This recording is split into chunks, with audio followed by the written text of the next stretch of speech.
So yeah, I think with our music, it's always got this like weird tension between kind of like levity and darkness, and we always try and, I think when you sort of boil it down, it's quite bleak, but it sounds uplifting, but then there's always a kind of element of hope at the end, which I hope is there.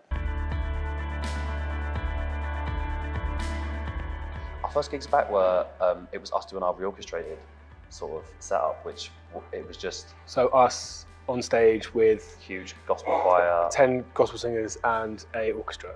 It was like we really came back. There was like 30 people, 40 people on stage. And everything about it felt like going from ultimate lockdown and not seeing anyone to not only being on stage with 40 people, but then also being with like 40,000 people in the crowd. It could not have been more... Festival, it was so the opposite of what we've sort of been doing for the last sort of 2 years. I think the new music that we put out, it kind of like leads you into the new album. Distorted Light Beam opens the record, and yeah, it's kind of... sets the scene. Very much sets the scene thematically in terms of the sort of desire to escape, like our relationship with ourselves via technology, how we can lose ourselves in fiction or video games or VR or like on the internet or in the books we read. We have a real, like, as a band, I think we've got a real preoccupation with escapism and and trying to like transport yourself somewhere else in your mind. And that's been there right from the start, but I think in this album we really lean into it in like a sci-fi way. It just makes for a more interesting way to present our music. I think if we create this kind of world, this company, this Future Inc. company that builds this futurescape, which is what allows you to enter the sort of area where your dreams can become reality and you can be whoever you want to be and do what you want to do and stuff. It just seems more interesting a way to release our music.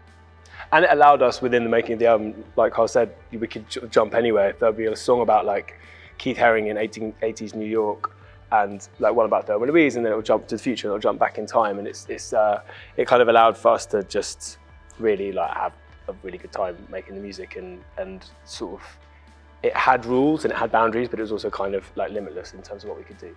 I think we're sort of, it's kind of different meditations on the future and what that could mean. And I think when it comes to like our relationship with technology, like we're in absolutely no position to preach or judge or make any kind of comment. You know, we are as addicted to our phones as everyone, and you know, we live in a city, so like whatever, we can't, you know, it's not like we're like living on a homestead and not engaging with tech. Like, but we're not. It's not about judging. It's just about holding a mirror up, you know, like to how things are, and to like our hypocrisies and, you know, all of that. I think with technology, it's easy to sort of be snide about it, but for all of the kind of, I don't know, for all the sort of like darkness of the internet and fake news and you know, billionaires rocketing to Mars, there's also obviously like endless connectivity, like connection, hope, like education. Like, it's like there's amazing things there. Like, you know, without technology, vaccines wouldn't exist. All these, you know, all these kind of things. So I think it's really just about, I think with this album, it's like, this is this quite strange time that we live in, and who the f knows what the future will look like. But there's